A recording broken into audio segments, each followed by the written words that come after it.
자, 한덕수가 김앤장에 고문을 했다. 그렇게 지금 알려지고 있죠.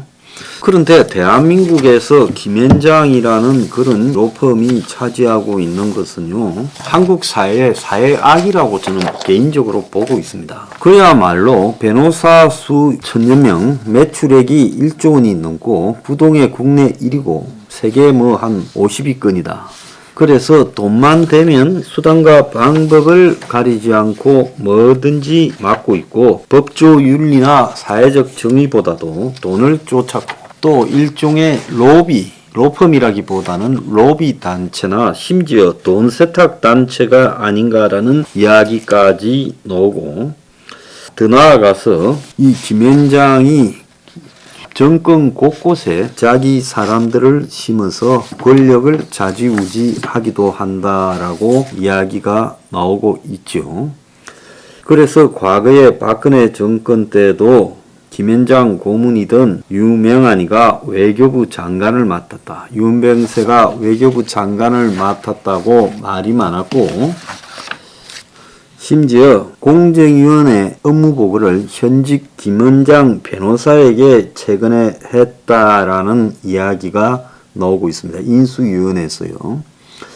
자, 인수위원회에서 경제일분과 전문위원회 로펌 변호사가 임명되면서 공정거래위원회가 흔들리고 있는데, 자, 이 박익수 전문위원에게 공정위 관계자들이 사전 보고를 지난 3월 24일 날 했는데, 서울대 법대 파리학번인 박익수는 판사를 하다가 김앤장으로 자리를 옮겨가지고 있고, 또 공정위원회에 근무를 하다가 다시 김앤장으로 돌아가서 현재 김앤장 변호사인데, 법조계에서는 김앤장이 공정위원회의 대기업 관련 사건 70%를 수임하고 있는데, 이런 박익수 전문위원이 공정위 사건을 맡고 있지 않다 하더라도 이해 상충이 되는 거지요.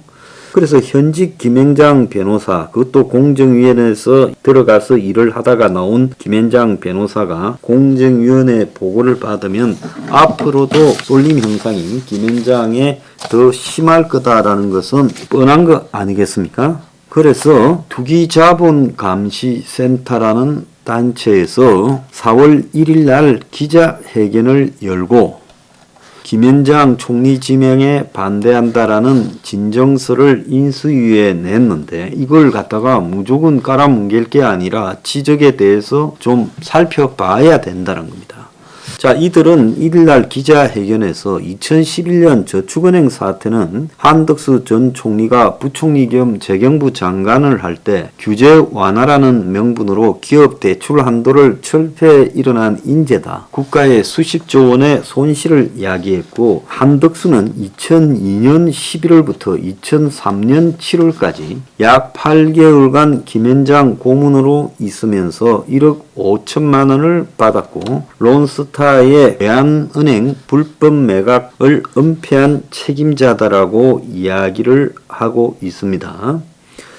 자, 그러면서 이 한덕수를 대표적인 신자유주의 정책을 추진한 자다라고 비판했는데, 저는 거기에 입장을 같이 하고 있습니다.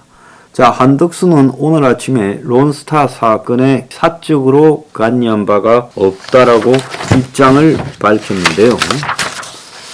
자, 그는 2002년 11월부터 8개월간 론스타의 국내 법률 대리인 김앤장의 고문으로 재직하면서 1억 5천만 원을 받았고, 론스타 문제에 대해서 국가 정책 집행자로 관여했지만 김앤장이라는 사적 직장에서 관여한 바는 없다라고 말을 했습니다. 자, 이 김앤장이라는 악명 높은, 이 한마디로 악마의 변호사 같은 이런 데 근무하던 사람이 총리를 하는 것은 저는 옳지 않다라고 보고 있어요. 자, 그 전원책 변호사도 이번에 딱 걸리는 게 이 사람 경력을 보면 부총리를 마치고 김현장 고문을 했는데 법률가라면 모를까? 비법률가인데 이런 사람이 김현강 같은 대형 법률회사에서 고문을 지냈다고 하면 그 다음은 공직에 나가는 것이 바람직하지 않다라고 보는 것이 맞다라고 이야기를 했습니다. 자, 그래서 이 김현장의 로비스트, 즉 고문이라고 하면 로비스트라고 봐야 되는 거죠. 자기가 변호사도 아닌데 고문이라고 로펌에서 맡았다면요. 그래서 미국에서는 로비스트가 합법적이니까 김현장의 비법률가가 한마디로 로비스트로 김현장의 이해관계를 봐줬다라는 거 아니겠습니까? 그래서 비법률가가 고문으로 있다라는 것은 로비스트 했다는 거다. 그래서 이런 말을 들으면 한덕수가 화를 낼지 모르겠지만 적어도 대형 법률회사에서 고문을 지냈다면 그때 또 론스타 사건이 터졌을 때였다. 그러면 다음 공직 나가는 것은 조심을 해야 된다. 공사를 정확하게 구분하는 것 역시 이분이 총리를 해서는 안 될 이유다라고 말을 하고 있습니다. 자, 틀면 먼지 안 나는 사람 어디 있겠느냐라고 요렇게 보통 이야기를 하지만은 공직에 있다가 또 다른 공직에 나갈 욕심을 가지고 있는 사람이 그런 대형 법률회사 한마디로 대한민국의 로비 집단인 정경유착의 대표적인 브로커 기관에 고문으로 가가지고 거기서 고문을 했다고 하면 이제는 그 이후에는 공직을 해서는 안 되는 거죠. 아무리 유능하다고 해도 이런 것은 기본적 도덕성과 관계 있는 것이다라고 보고 있습니다. 자, 김현장은 외환위기 IMF 당시에 한국 기업들을 외국에 헐값에 팔아넘기는데 관여하면서 급성장을 했고 일본 기업의 법정 소송을 대리해서 맡아줬고 그러니까 이 징용 부분과 관련한 일본 기업의 변호까지 해줬어요. 그 다음에 론스타의 그 외환외국 매각건에 대해서 김현장이 론스타의 변호를 맡아 욕을 무한정 먹었지요. 형사소송에서도 아주 마당발로 넓게 뻗어서 높은 무죄율을 기록하기도 하고 있습니다. 저는 이런 회사에서 일했던 사람은 공직에 나와서는 안 된다고 생각하고 있고요. 자, 한덕수가 그 김현장에 일할 정도의 도덕성이 있었다면 저는 한덕수는 총리를 다시 맡는 것이 뻔뻔하다라고 보고 있습니다. 한덕수는 지난 2007년에도 총리를 맡을 때 2억 9,236만원 약 3억 정도의 출처 미상의 재산이 있다라고 해서 참여연대 등이 그의 재산과 관련해서 비판을 했습니다. 그래서 이런 식으로 의문이 좌파 진영 내부에서도 나왔는데 이런 사람이 지금 이번에 총리를 맡는다? 저는 이것이 그 정도의 흠이 없는 사람이 어디 있냐라고 말을 하면 제가 할 말이 없습니다만은 김현장의 고문을 맡았다라는 것 하나만으로도 도덕성이 결여된 사람이다. 공직자로서 자기 소명의식이 없는 사람이다.